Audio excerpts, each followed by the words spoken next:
नमस्कार दोस्तों। National family health सर्वे भारत के स्वास्थ्य से संबंधित सबसे महत्वपूर्ण सर्वे जो केवल स्वास्थ्य को नहीं बल्कि महिलाओं के स्वास्थ्य को, बच्चों के स्वास्थ्य को, महिलाओं और बच्चों से संबंधित सामाजिक जो व्यवस्था उससे संबंधित कुछ महत्वपूर्ण इंडेक्सेस और इंडिकेटर्स की भी सूचना हमें प्रस्तुत करता है। खासतौर पे इस बार जो फोकस किया है वो फर्टिलिटी और वुमेन से संबंधित जो है उस पे हाइलाइट्स पे हम चर्चा करेंगे। नेशनल फैमिली हेल्थ सर्वे क्या होता है, पिछली बार कब हुआ था, पिछली बार और इस बार के कंपैरिजन में क्या परिवर्तन आया है, 3 और 4 भिन्न भिन्न प्रकार के जो इस बार महत्वपूर्ण फोकस जिन पे किया गया है उन सभी की हम चर्चा करेंगे। नाम है मेरा ऋषि सुधांशु पान। सबसे पहले देखते हैं कि NFHS नेशनल फैमिली हेल्थ सर्वे जिसे कहा जाता है, तो यहाँ 5 इंपॉर्टेंट है क्योंकि 5th सर्वे है। Provides information on important indicators, जैसा कि मैं बता चुका हूं, जिससे कि ट्रैक किया जा सके। ऑब्जेक्टिव मैंने आप देखो सोशल इंडिकेटर्स है, सोसाइटी का स्टेटस बताता है, IMR MMR से संबंधित कुछ डेटा भी प्रोवाइड करता है एग्जैक्टली की बजाय।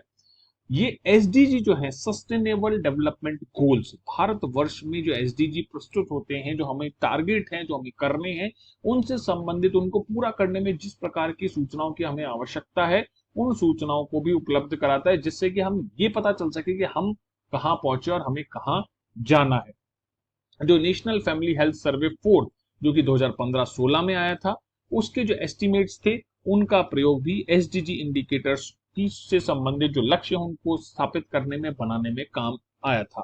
एक चीज और है कि 34 SDG इंडिकेटर्स फॉर आप लोग जो सुनने वाले हैं उनके लिए कुछ सवाल है मेरे पास कि टोटल कितने गोल्स हैं और कितने टारगेट्स हैं। बस इतना बता दीजिए कि गोल्स कितने और टारगेट्स कितने, और आई होप आप लोगों को पता होगा कि SDG गोल्स और टारगेट्स में क्या डिफरेंसेस हैं। तो उनके बारे में भी हमें डेटा इस नेशनल फैमिली हेल्थ सर्वे से मिलेगा। नेक्स्ट है the scope of national family health सर्वे 5 को एक्सपेंड किया गया है पिछली बार वाली की तुलना में। उसमें कई नए डायमेंशंस जोड़े गए हैं। सबसे पहला है डेथ रजिस्ट्रेशन। भाई डेथ तो होना एक अवश्यंभावी तथ्य है, लेकिन क्या उस मृत्यु को भारत में रजिस्टर्ड कराया जाता है, मतलब उसकी क्या सरकार से सर्टिफिकेट या रजिस्ट्रेशन लिया जाता है? क्योंकि आपको मैं बताऊं इस डेथ रजिस्ट्रेशन से बहुत सारी ऐसी योजनाएं हैं, विधवा पेंशन योजना है, वृद्धावस्था पेंशन योजना है, कई सारी योजनाएं इस डेथ रजिस्ट्रेशन और सर्टिफिकेशन से जुड़ी हुई हैं। तो क्या इस डायमेंशन को कैप्चर किया जा रहा है, वो क्वेश्चन था। प्री स्कूल एजुकेशन में कितना स्टेटस है, कितने बच्चे प्री स्कूल लेवल पे भी एजुकेशन प्राप्त कर रहे हैं। साथ ही साथ जो बच्चों का इम्यूनाइजेशन प्रोग्राम है जिसमें कि टीकाकरण कहा जाता है, वो कहां तक पहुंचा है। बच्चों में जो माइक्रो न्यूट्रिएंट्स है उनकी भी चर्चा है। मेंस्ट्रुएशन जो हाइजीन है, जो मासिक स्राव से संबंधित जो हाइजीन है, स्वच्छता है, उस पर कितना फोकस है। एल्कोहल यानी शराब और जो तंबाकू है उसका उपयोग की कितनी फ्रीक्वेंसी बारंबार तक कितने लोग और कितनी मात्रा में इस प्रकार की जो व्यसन है वो रखते हैं। साथ ही साथ नॉन कम्युनिकेबल डिजीजेस हैं उनसे संबंधित एडिशनल कंपोनेंट जो थे, तो इन सब के बारे में भी इसमें फोकस करने की बात की गई है। खास तौर पे जितने भी 15 वर्ष या 15 वर्ष से ज्यादा बड़े लोग हैं उनमें हाइपरटेंशन और डायबिटीज किस स्तर तक फैली हुई है इसकी भी चर्चा की गई है। तो हम इनमें से कुछ 3 या 4 चीजों की आज चर्चा करेंगे। पहली है कि the main objective of the successive route of NFHS national family health सर्वे जो है हमेशा वो रिलायबल और कंपेरेबल डेटा देना उनका फोकस रहा है। और इस बार जो आया वो 2019-21 के मध्य के लिए आया, और नेशनल फैमिली हेल्थ सर्वे 4 जो था 2015-16 था। तो यह ध्यान रखना कि 5th सीरीज चल रही है। यूपीएससी सीधा सीधा क्वेश्चन भी पूछ सकता है कौन सी ईयर में कौन सी सीरीज है, तो ये आपको पता होना चाहिए। अब बात करते हैं की हाइलाइट्स की। तो सबसे पहला है कि fertility falls and obesity goes up in India says national family health survey. तो ये बहुत इकट्ठा करके आपके लिए स्लाइड बनाई गई अलग अलग न्यूज़पेपर से। एक न्यूज़पेपर ने ये डेटा दिया, फिर दूसरे न्यूज़पेपर ने वो डेटा दिया। तो ये है द हिंदू की news. TFR total fertility rate. TFR एक सिद्धांत है जो ये बताता है कि जितने भी बच्चा पैदा करने वाले में सक्षम युवा हैं वो कितने बच्चा पैदा कर रहे हैं वर्तमान में। सीधी सीधी सरल भाषा में टोटल फर्टिलिटी, टोटल जनन दर, एक एवरेज के आधार पे नंबर ऑफ चिल्ड्रन पर वुमेन, एक महिला, चूंकि भाई महिलाओं के पास ही महिला ही वो शक्ति है जो एक बच्चा जन सकती है, तो उसकी ताकत के आधार पर भी निर्धारित किया जाता है। वो पहले 2.2 हुआ करती थी, मतलब हर एक महीना 2.2 बच्चे जन्म रही थी, लेकिन अब वो 2.2 की जगह 2 हो गया, मतलब हम दो और हमारे दो को स्थापित कर दिया गया है।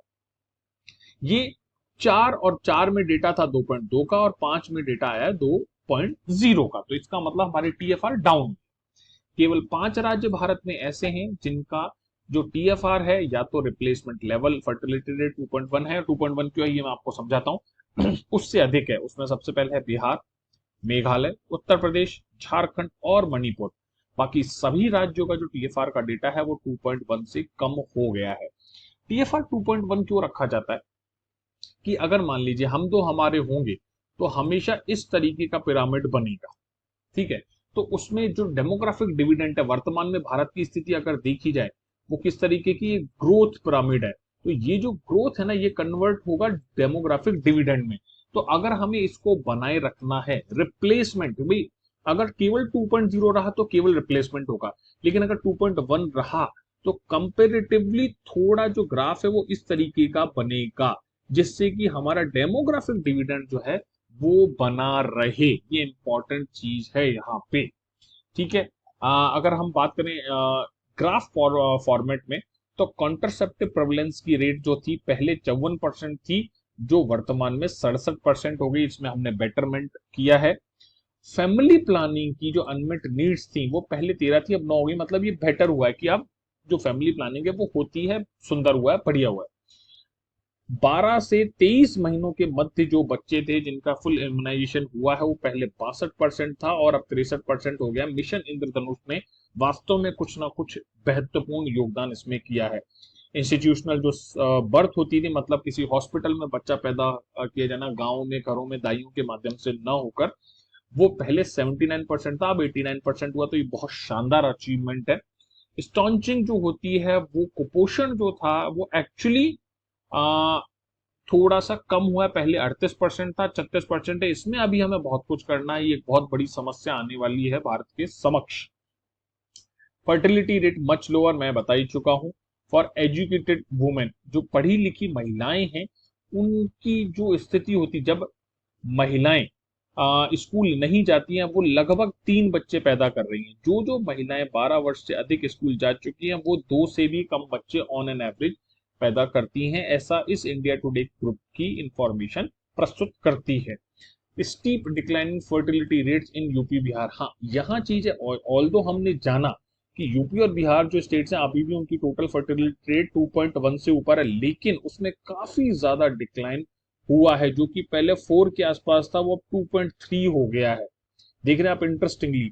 और अगर मैं यहाँ बात करूं कि ये मध्य प्रदेश में भी 3.5 के आसपास था, वो 2 हो गया, तो ये काफी ज्यादा बड़ा डिक्लाइन आया है।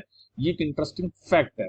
इसके अलावा अगर मैं टीएफआर की बात करूं रिलीजन वाइज, तो हिंदुओं में जो उसकी टीएफआर है दैट इज 1.94%, मतलब हम आने वाले समय में हमारी जनसंख्या कंपेरेटिवली कम होगी। ये 1.94 जो तथ्य है वो उपलब्ध कराता है। 2.36 मुस्लिम जो समुदाय है उसमें टीएफआर रेट जो है अभी 2.36 बनी, इसका मतलब आने वाले समय में उनकी जनसंख्या बढ़ेगी। जो क्रिश्चियंस हैं उनकी जनसंख्या भी कम होगी, और बाकी सभी लोग एक्सेप्ट अदर जो कैटेगरी है उसको छोड़ के सभी लोगों की जो टीएफआर है वो 2.1 और 2.0 से कम है। इसका मतलब आने वाले समय में इन लोगों की जनसंख्या कंपेरेटिवली घटने वाली है, मुस्लिम समुदाय की जनसंख्या बढ़ेगी।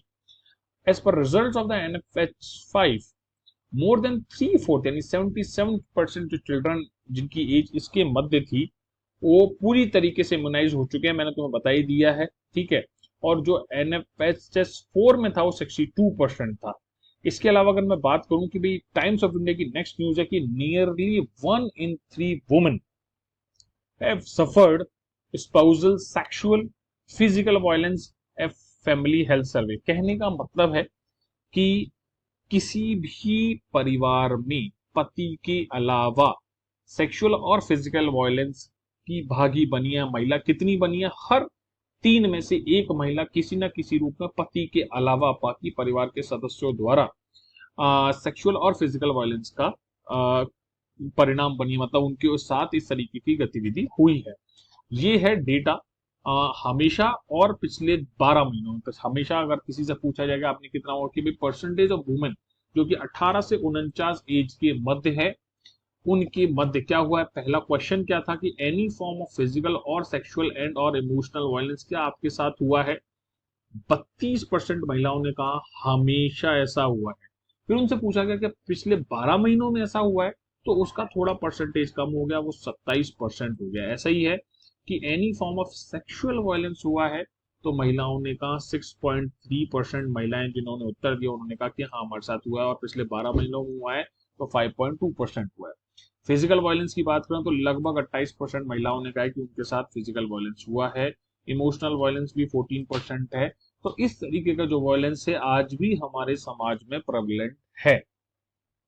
स्पाउसल वायलेंस की अगर मैं बात करूं तो उसमें एवर और पास्ट 12 मंथ्स ये अलग अलग क्वेश्चंस अवेलेबल कराए गए थे। टाइम्स ऑफ इंडिया ने जो एनालिसिस किया उस हिसाब से उसने जो प्रस्तुत किया है कि भाई एनएफएचएस ने कितने क्वेश्चंस पूछे और उसका क्या आंसर है। तो आप ये देखिए, स्लैप्ड हर 25% से ज्यादा महिलाओं ने कहा है कि उनको थप्पड़ मारा गया। थप्पड़ एक मूवी भी बनी है इस संदर्भ में, तो शायद हो सकता है उन्होंने यही डेटा देखा और उसके आधार पर वो मूवी बनाई हो, क्योंकि एक बहुत बड़ा अंतर दिख रहा है आपको। बाकी सब 12% से कम है, लेकिन थप्पड़ मारना 25% से ज्यादा है।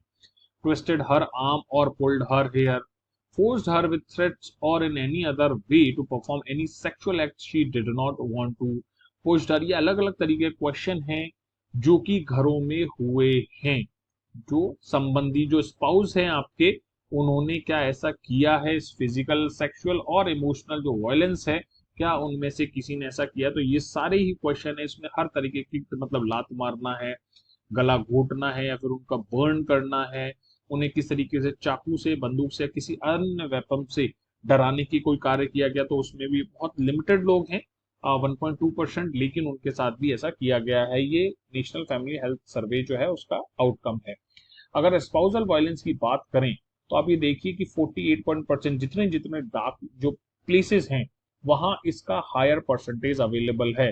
तो अगर मैं बात करूं तो आप ये देखिए, ये पूरा का पूरा जो एरिया है उसमें इस तरह की गतिविधि है। पंजाब, हरियाणा और हिमाचल प्रदेश, हरियाणा में भी उपलब्ध है, और जम्मू कश्मीर में जो कश्मीर इलाका है वहां पे महिलाओं के साथ इस तरीके के वायलेंस नहीं होते हैं।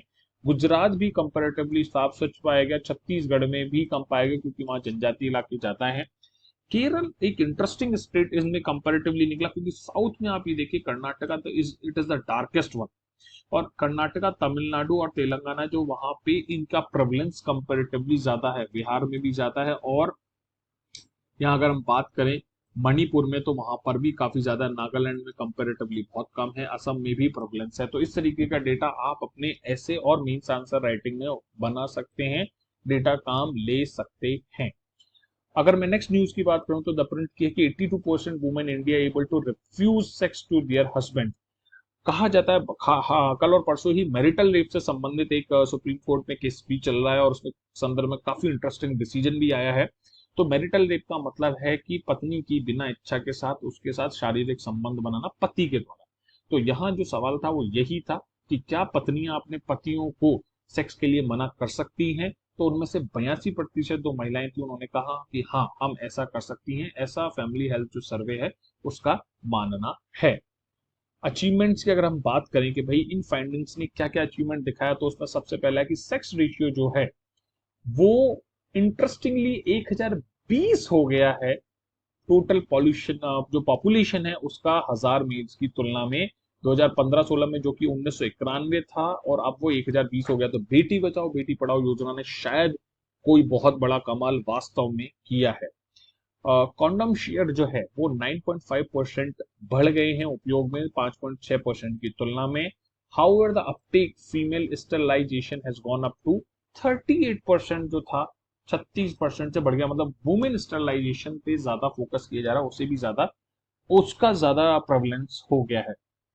Total unmet need for family planning वो 9.4% से कम होकर 9.4% हो गई, पहले 12.9% हुआ करती थी।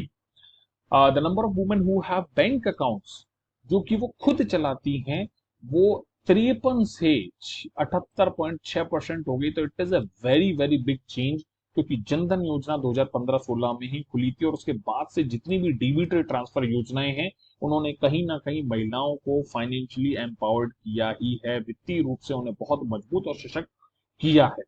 वुमेन एज बिटवीन 15 से 24 वर्ष आयु की जो वुमेन है, उन्होंने अपने मेंस्ट्रुअल जो पीरियड है उस समय हाइजीन पे थोड़ा फोकस किया है और उसका ध्यान रखा है, जो अब 57.6% से बढ़कर 77.3% हो गई। ये एक्चुअली वो सारे डेटा है लिटरली जो बहुत ज्यादा काम आएंगे, ना केवल आपके प्री में, ना केवल आपके मेंस में, इंटरव्यू में, ऐसे में, सब जगह। ऐसा कोई पेपर नहीं है जहां आपके लिए डेटा काम के नहीं हो सकते।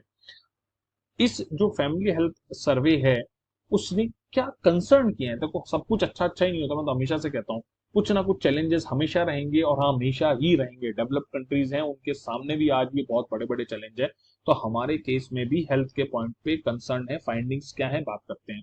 पहला ये कि अनीमिया और ओबेसिटी जो है बहुत बड़ा कारण बन गए हैं सभी एज ग्रुप्स में। अनीमिया तो कहा भी जाता है कि हर दूसरी महिला, हमारे यहाँ कुपोषण का एक बहुत बड़ा कारण है कि महिलाओं में आयरन की डेफिशिएंसी होना, जिससे कि उनमें अनीमिया होता है और जो बच्चा है वो भी कमजोर पैदा होता है, उसमें भी इम्यूनिटी उतनी ज्यादा डेवलप नहीं होती है।